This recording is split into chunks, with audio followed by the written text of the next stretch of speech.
Pope Francis has had a real facility with language when it comes to responding to these allegations. First, he says, I won't respond. We know previously he's called young traditional Catholics too rigid.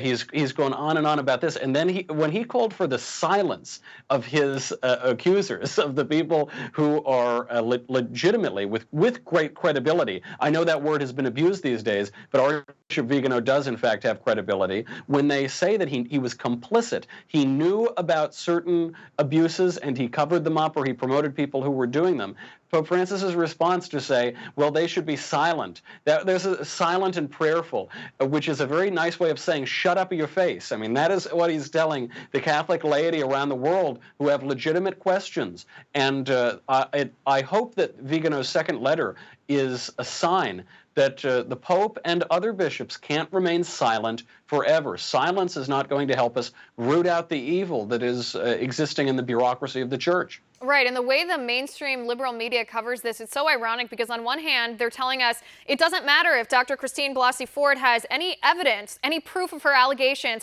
We must believe the allegations. We don't need to look for corroboration or documentation. We'll just believe her.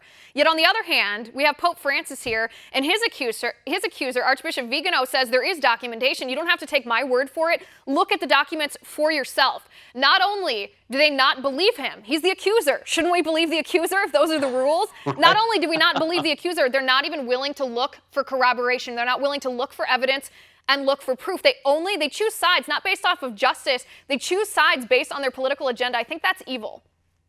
It's so despicably partisan.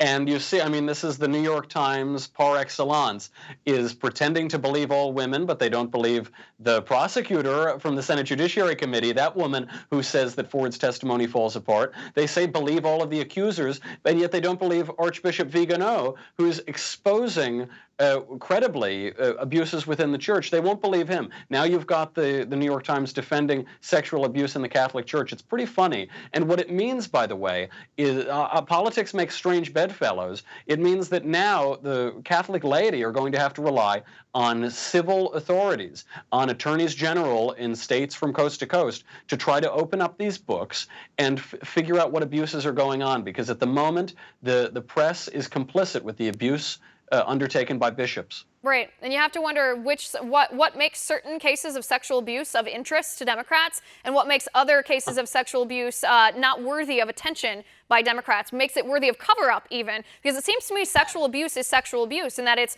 horrible and a crime and should be rooted out no matter who the perpetrator is and who the victim is. But apparently that's a very radical notion to liberals.